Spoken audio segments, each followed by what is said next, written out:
No nii, nagu me lõpetasime eelmise lause, no nii. Tundub, et me oleme ilusti nüüd laivis. Vaatame, kas meil tulevad vaatajad ka kohe siia, tulevad juurde. Aga igastahes, ma arvan, me võime vaikselt nüüd ka alustada. Absoluutselt. Ma lükkan seal üles siit.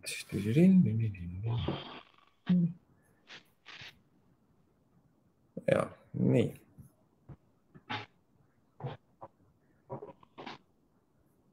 Vasta natukene tulevad inimesed meil kohe siia. Ja siis me saame kohe alustada.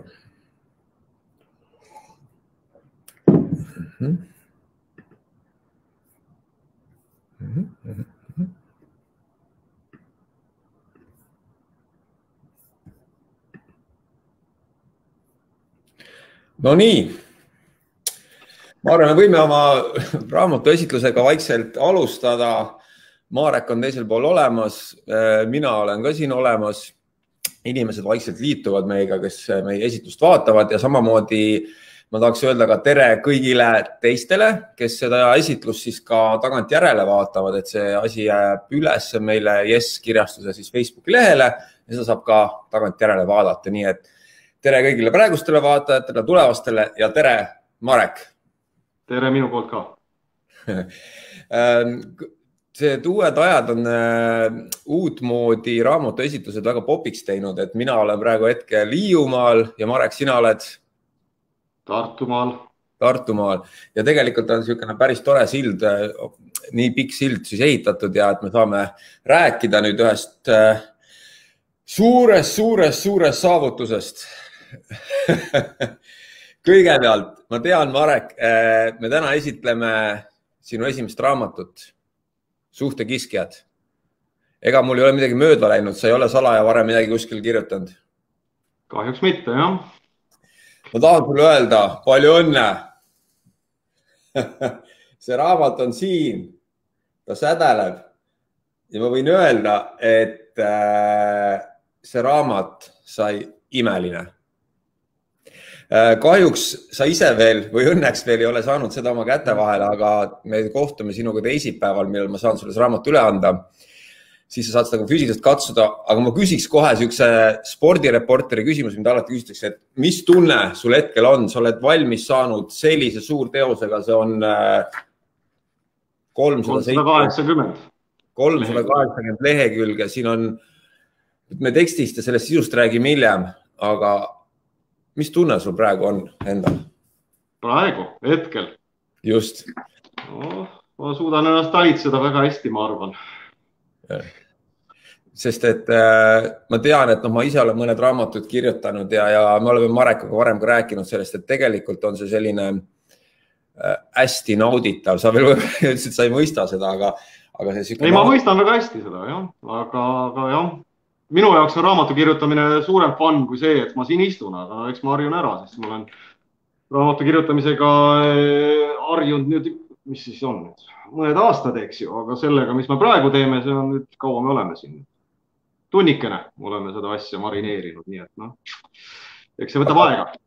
Kas praeguseks hetkeks on sul, kuna su nii-öelda beebi Suhtekiskjad on kaante vahel ja valmis, kas nüüdseks on tulnud nii-öelda mõnes mõttes rahu või on pigem tulnud just selline ärevus, ootusärevus, kuidas raamatul läheb või on selline, mõnedel tekib siuke tühjus, et ma olen nüüd ennast tühjaks teinud, nüüd on nagu see karikas käes, et mis edasi?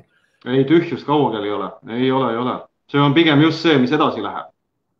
Selle peale olen ma nii-öelda keerutan oma mõtteid juba päris kaua aega ja noh, eks mu enda ootused on kõrged ja eks siis peab pingutama nüüd selle nimel, et see ootus ka täituks meie mõlema poolt, eks ju.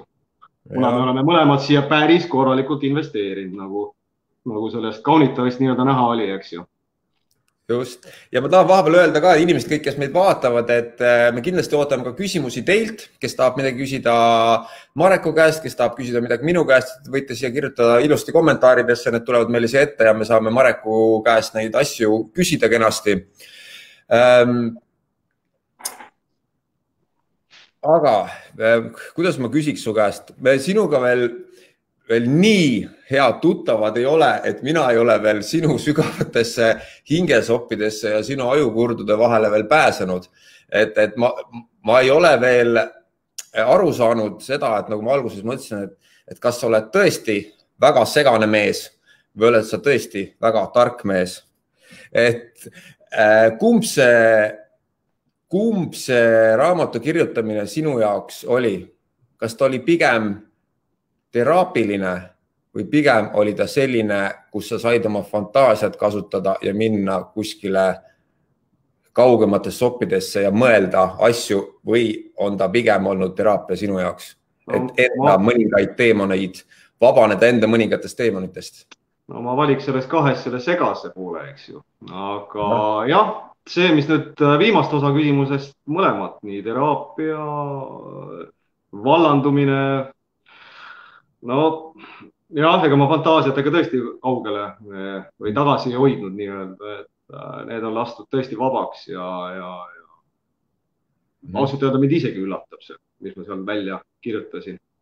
Sest et kui kaua sa seda raamatut kirjutasid? See tegelikult on ju väga pikk protsess olnud. Algne idee 5 aastat tagasi umbes.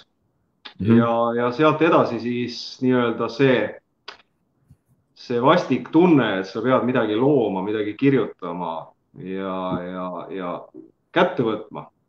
See on nagu kõige raskem protsessi osa, et sa võtad kätte asja ja hakkadki nagu looma midagi.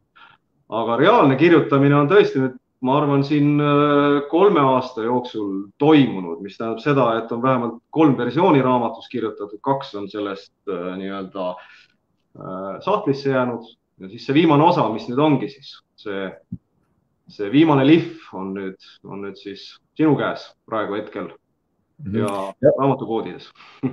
Jah, ma tahaks ka öelda, et alates tänasest on siis Suhtekiskjad, raamat on olemas ka suuremates raamatupoodides, nii Tallinnas kui väljaspool Tallinnat, et inimesed, kes soovivad, saate seda ennast endale soetada ka.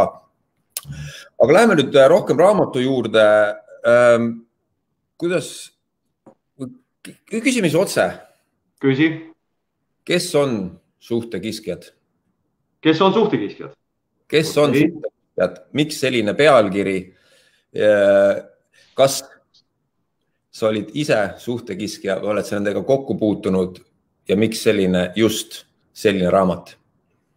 No, selle viimase küsimuse osaga olen ma üritanud vältida võimalikult palju, eks ju, et väga isiklikuks mitte minna, aga kui sa nüüd tahad lihtsalt küsida esialgu, võtame siis Jupp Aavale, eks ju, kes on suhtekiskja? Suhtekiskja on see, kes otsib inimsuhetest pidevalt omakasu ja valib selleks erinevat teid, ta on selleks kohanenud ülimalt hästi. Mul on ka omaette nimed siis selle jaoks nii-öelda kliinilised seisundid, mis on siis nartsissism ja psühhopaatia ja piiripealne. Aga põhimõtteliselt, kui sa nüüd küsid, kas mina olen, siis ma ütleks, et me kõik oleme. Sest tegelikult on see omakasu evolutsiooniliselt ju tegelikult väga vajalik looduses, et sa ei jää lihtsalt ellu, kui sa enda peale ei mõtle. Ja nüüd on see olukord, et milliseks kujuneb sinu ümbritsev keskkond, kus sul on võimalik nii-öelda seda omakasu ära rakendada, seda motiivi midagi saada teistelt olenditelt enda kasuks. Et ma ütleks seda, et meie käitumine on ju tegelikult universaalne, et need käitumismustrid, mis meil kõik on tegelikult kõigile omased, aga lihtsalt nüüd on see küsimus, mis tasemel nad on. Et mõnel on seda rohkem, ütleme siis omakasu, mõnel on seda vähem. Ja paljuski sõltub jälle sellest keskkonnast ja olukorrast ja situatsioonist, kui kergesti on võimalik neid mustreid nii-öelda väljendada ja vallandada, eks ju. Ja palju sõltub ka sellest, palju sul on endal seda kontrollmehhanismi, mis võimaldab sul seda nii-öelda egoismi taltsutada. Et selle koha pealt ma ütlen, et kõik elusolendid on teatud tasemel tegelikult kiskjalikud. Et see omakasu on evolutsiooniliselt, on ta ellu jäänud ja teatud põhjusega. Nii et me lihtsalt ei elaks, kui me mõtleksime ainult teiste peale. Ja ma just mõtlengi, et see küsimuse teine pool oli ka, mis ma tahtsingi öelda, et tegelikult me ju kõik lähme kuskile suhtesse midagi saama. Absoluutselt. Ja noh, väga levinud, mina sinna alla ei kirjuta sellele ütlusele, aga hästi paljud räägivad, et issand, tead, ma otsin oma teist poolt, et ma olen poolik, et kui ma saan siis nüüd selle teise poole, siis ma saan sealt oma selle, et siis ma olen terve, et ma saan nüüd sealt selle kätte. Aga see raamat mulle tundub, et see nagu ei räägi nii palju just nendest nii-öelda tava inimestest, kes lähevad suhtesse võib-olla armastust või midagi otsima, vaid see on juba samm edasi. See on tegelikult mõlemas selles suhtes, et inimesed, kes samamoodi nagu meie ja sina, mina ja kõik, kes teised, eks ju, kes otsivad midagi suhetest, eks ju, loomulikult me ei ole siia maailma sündinud, et üksi elada, eks ju, me vajame kellegi lähedust ja me vajame kellegi tuge ja kellegi heakskiitu ja see on täitsa universaalselt, kõik on normaalne, aga lihtsalt olukord on selles, kui elu viskab sulle ette näiteks sellise, kes ei mängi nende reeglite järgi ja ei taha nagu sulle vastata selle samaga, mis sina annad talle. Et ma tegelikult ütleks seda, et see raamat nagu keskendub just sellele universaalsele käitumisele läbi väärkäitumise prisma.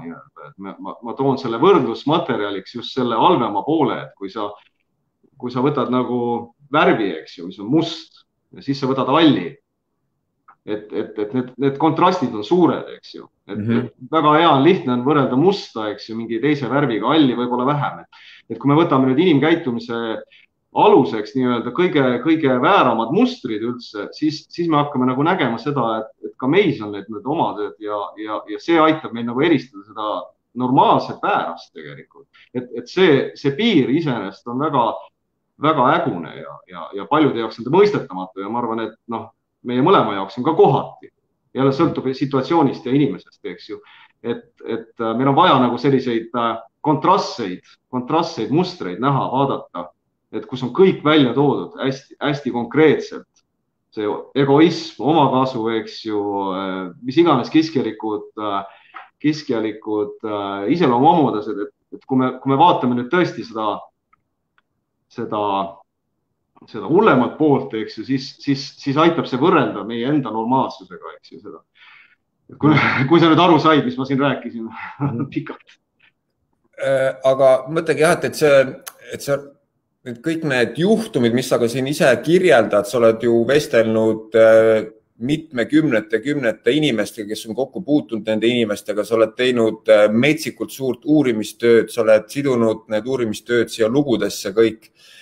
Aga kas see raamat on pigem mõeldud sellise ennetava profülaktikana inimestele, kes on suhetesse minemas või on ta selline nagu teraapia raamat inimestele, kes on olnud sellises suhtes ja kes on katki rebitud nende kiskjate poolt ja kes ei suuda ennast kokku panna? Või on ta selline universaalne, mida soovitaksid nagu kõikidele inimestele, kes me oleme, ongi iga päev suhetes? Ütleme nii, et nagu idealist, nagu ma olen, ma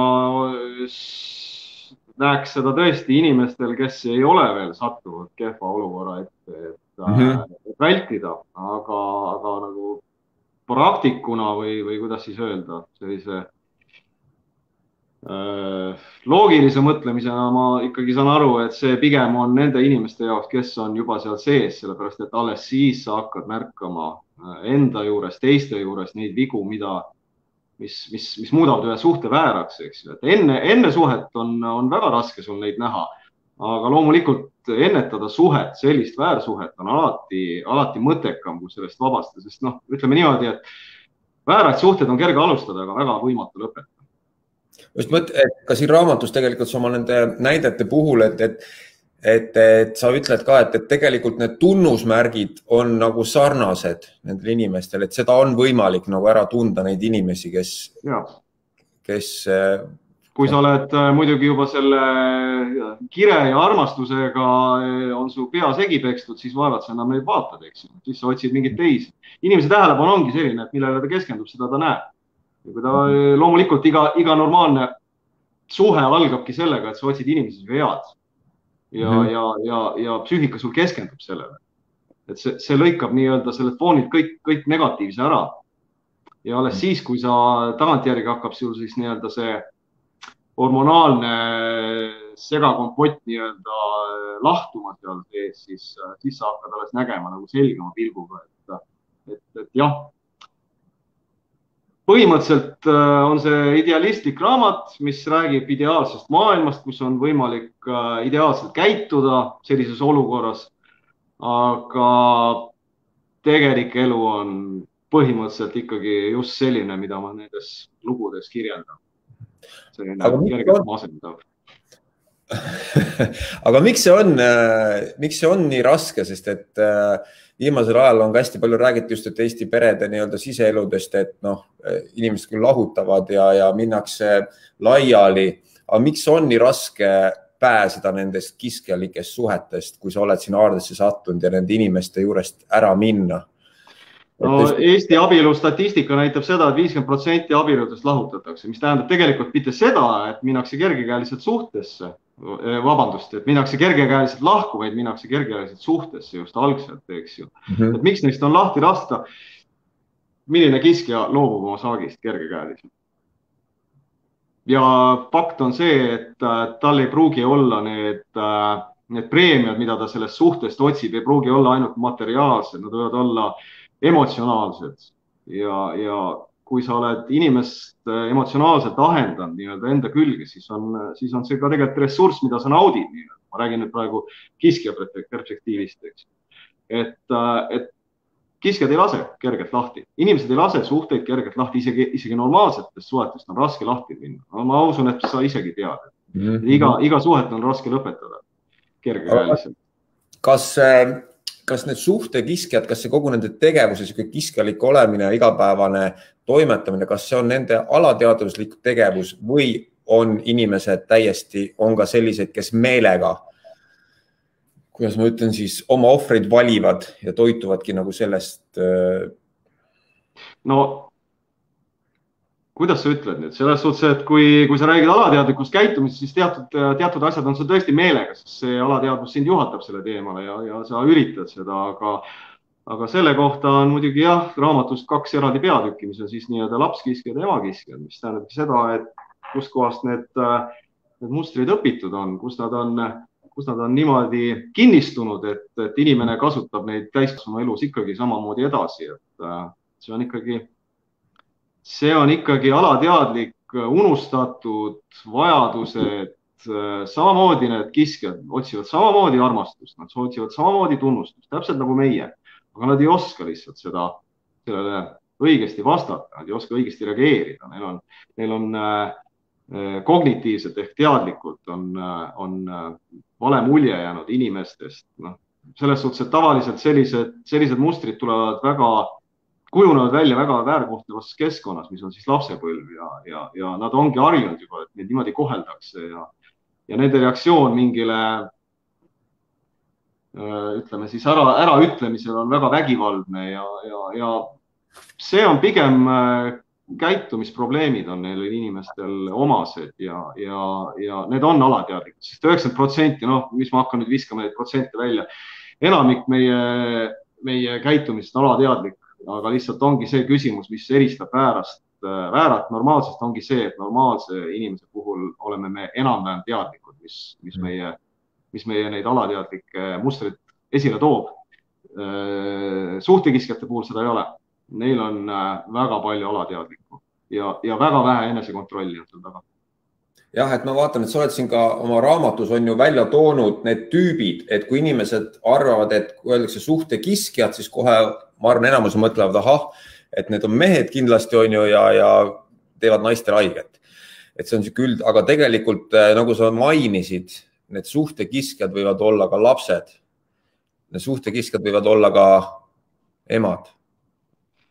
Jah, kui me nüüd räägime kliinilisest terminoloogiast, eks ju, et ma olen toonud sinna võrdlusmaterjaliks isiksushäired, siis me tegelikult ei saa nagu laste puhul seda rääkida, sest tavaliselt isiksushäired ongi juurdunud sinna lapsepõlve ja lapsepõlve käitumisse ja lapsepõlve keskkonda, eks ju.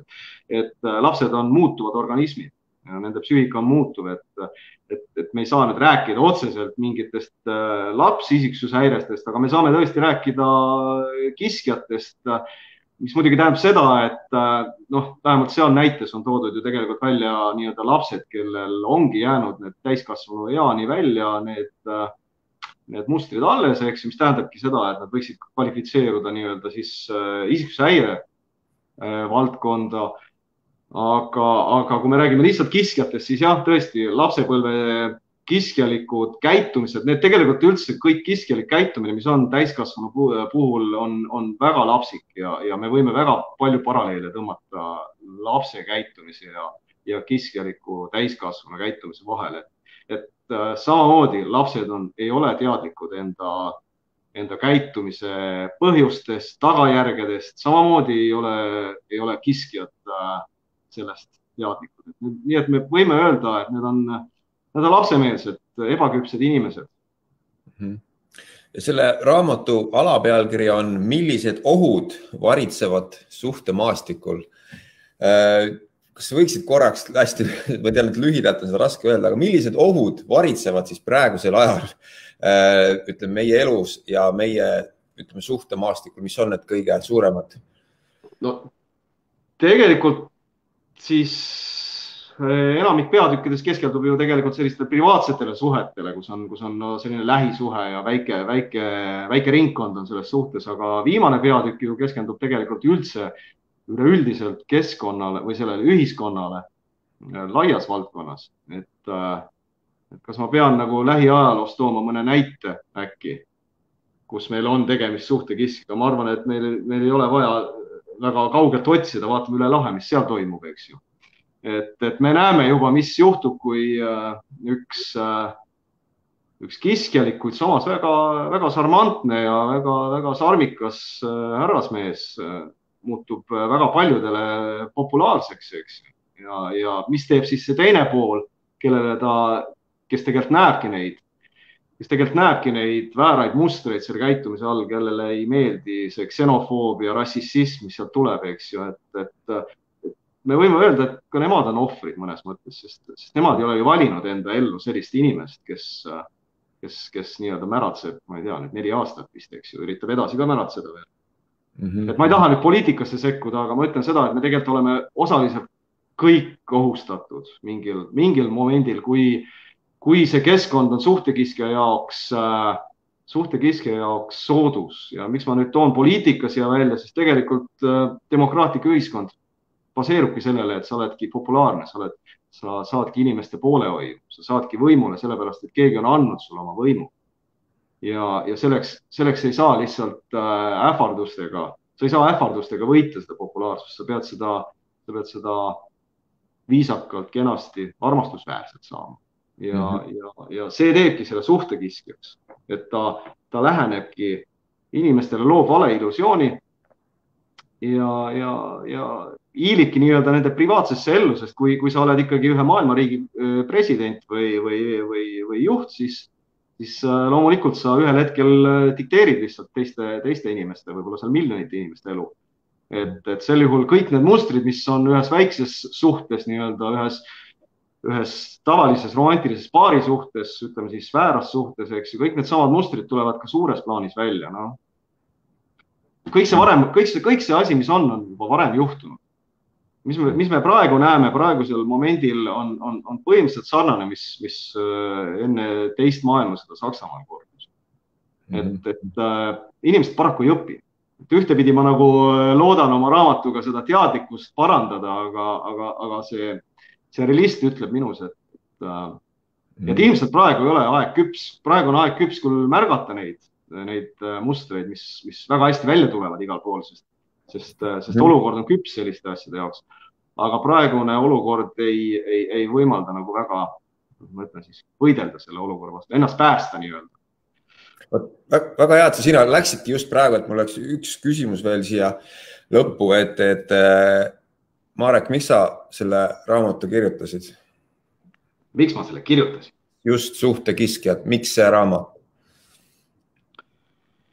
No, jah, ühtepidi olen ma tõesti üritanud juba aastaid sellest kõrvale põigelda, eks. mitte väga isiklikuks minna, aga ühel hetkel tuleb tõesti see vajadus nagu ennast paljastada ja oma motiivid paljastada, sest noh, ma ei saa selle stihia vastu võidelda, milleks on siis lugeja uudishimu, eks ju, ja üldse publiku uudishimu, miks ma selle kirjutasin. No loomulikult on selle taga isiklikud kogemused, isiklikud kaotused, isiklikud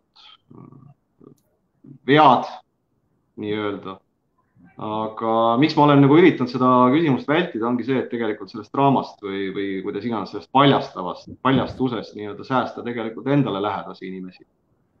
Et see on ikkagi tegelikult minu raamat ja ma olengi üritanud seda luua nii-öelda kolmanda isikuna, nagu kõrvalseisjana, noh, võib siis öelda õpetajana või keda iganes. Et see raamat ei ole autobiograafia. Sinna ei ole pandud isiklikke kogemusi, aga sinna on antud väga palju isiklikke emotsioone sisse, et ma arvan, et sellega on mul hästi õnnestunud nende inimeste emotsionaalse tasandi kajastamisega. Et see on tulnud endast siit seest. Väga hea, siis ka mul oli sinu ja sinu raamatu kohta õige tunne, et ka meie kirjastused, kõik meie raamat, mis me oleme teinud, need on tegelikult mingil vähemal või rohkel määral tegelikult ikkagi nende kirjutajate lugu. Ja siis sa ei kirjuta asjast, mis sind ei huvita, loomulikult. Ja ma loodan väga, et see suhtekiskjad, ma pean tegelikult tunnistama, Marek, sulle ühte asja veel siin ka, et ma lugesin su käsikirja ja see oli minu jaoks nii hea ja nii huvitav, et ma ei lugenud seda lõpuni. Ma jätsin selle kuskil poole peale, lugemise poole peale, sest ma tahtsin seda kõike lugeda raamatust. Okei, see on siis ühesõnaga respekt, et enne kui sa tegid otsuse võtta mind nii-öelda autorina kirjastuse tiiva alla, sa juba võtsid lihtsalt, vaatasid näidispeatükkide alusel, tegid selle otsuse nii-öelda, eks? Ja, sest et see lugu, ma saingi aru tegelikult, et see on nii sügav ja see on nii, ma ei tea, kas põnev on õige sõna, aga on nii mitmekihiline, et ma ei mõista neid lugusid arvutist käsikirja lugedes, vaid mul on nüüd olemas see raamat, ma olen siin Hiiumaal ja ma hakkan seda nüüd vaikselt ka ise lahti arutama, et minu jaoks on ka see üks suur müsteerium, mida ma ütlesin ka meie esitluse alguses, et sa oled üks väga põnev mees. Ja ma loodan, et kui ma olen selle raamatuga ise nüüd lõpuni saanud, milleks kindlasti mul läheb aega, siis me saame sinuga maha istuda ja natukene rääkida kõigist asjadest pikemalt. Ära siis väga hinge võta seda asja, mis seal kirjas on. Ma hinge ei võta, aga mis sa ütlesid, see on sinu lugu ja kui ma seda lugesin tegelikult, mis mind nagu puudutas hästi ja mis oli võib-olla hirmutav, ma tundsin ennast mõndades kohtades. No aga ma räägin, et inimese käitumine on universaalne ja see, kas sa käitud ühteviisi ei näita ära, kas sa oled suhtekiskja, vaid see näitab tegelikult seda, millisel määral see avaldub sinu käitumises, millisel määral avaldub mingi teatud käitumismuster sinu mõtetes, sinu emotsioonides, sinu teguviisis. Et me kõik oleme nartsissistid, eks, mõnel määral, aga see on iseloomuloom, see ei ole patoloogiline, see on loomulik. Me istuks mõlemad kumbki siin, kui me oleks teatud määral nartsissistlikud, eks. Aga nüüd on see küsimus, et kui sa oled ikka väga rikutud, mis teeb see, milliseks kujuneb see iseloomujoon, mis on nartsissism, eks. See ei ole üldse ilus. See on väga saatuslik. Et tahtsin öelda aitäh sulle lihtsalt selle eest, ja ma arvan ka need inimesed, kes meid täna vaatavad, kes meid vaatavad tulevikus ja kes hakkavad seda raamatut lugema, et ma kindlasti soovitaks, et see on, võtke selle raamatu jaoks aega.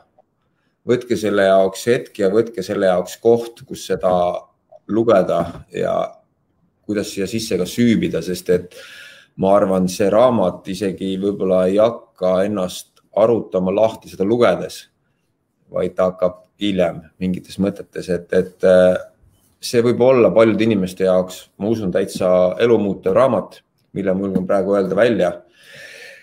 Ja just sellepärast, kui Marek, me sinuga seda raamatu tegime, et küll ma kunagi räägin sinuga veel pikemalt, aga just sellised raamatuid me teeme, mis muudavad inimeste elusid, et aitäh sulle selle julguse eest süübida iseendasse nii sügavuti ja kõik see mingi huvitava miksina seotuna siis uurimistööd ja seotuna teiste inimeste lugejatega ja panna see siia kaante vahele.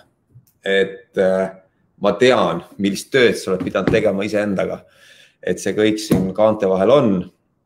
Ja varsti sa saad oma veebiga oma kätte vahele, ma tulen Tartusse, ma toon sulle selle raamatu ja mina hakkan seda nüüd lahti arutama siin rahulikult metsas järgmised 5 päeva ja kõigile lugejatele, vaatajatele siis raamat on olemas Suhtekiskjad, see on olemas kõigis raamatupoodides, alates tänasest peaks olema ka siis ka suuremates linnades igal pool. No Tartus on küll, ma vaatasin. Ja kellel on huvi, Marek on tegelikult juba pikka aega pidanud ka blogi suhtekiskja.ee lehel ja ka samanimeline Facebooki leht on olemas, et vaadake kindlasti ka sinna, sealt ilmub väga, kas pea iga nädalaselt sa praegu vist kirjutad, on ju, ka oma mõtteid ja väga huvitavaid lugusid, et süübige, ma soovitan selle mehe mõttemaailma, see on väga põnev. Vaat nii, Marek. Jah, selles suhtes, et tegelikult ma tahtsin lihtsalt lisada, et minu eesmärk oli tegelikult võimalikult paljud inimestele. Isegi need, kes ei ole nendes väärates suhetes kinni, kellel ei ole kogemusi oma baasil, võib-olla just sellepärast nad ei ole taibanud seda märgata. Aga see raamat on tõesti tegelikult loodud väga paljud ja ma nägin ikka päris palju vaeva selleks, et seda nii-öelda üldist huvi tekitada. Et ma loodan, et see jõuab paljude raamatu riiuliteni. Ja sul on, Marek, vist ka koduleht, kus seda saab osta sinu enda pühendusega. Pöörduge Mareku poole, kirjutage talle Facebooki, meilile ja info on kõik olemas ja Mareku käest isikliku pühendusega saab need raamatud ka samamoodi, aga saab Polost ja Rahvaraamatust igalt poolt. Igastahes ma tänan sind, Marek, tänase pooltunni eest ja me kohtume sinuga juba paari päeva pärast. Näost näkku uuesti ja kindlasti veel mitmed muid kordi ka. Aitäh sulle. Absoluutselt. Sinule ka suur tänu. Võtsid mind oma, issand jumal, oleks ma mingi suvalise kirjastuse alla läinud, ma ei oleks võib-olla sellist pühendumust saanudki. No nii. Just, no nii. Jah, ma mõtlen, no nii, aitäh teile ja nägemist ja kohtume juba varsti. Ja, juba.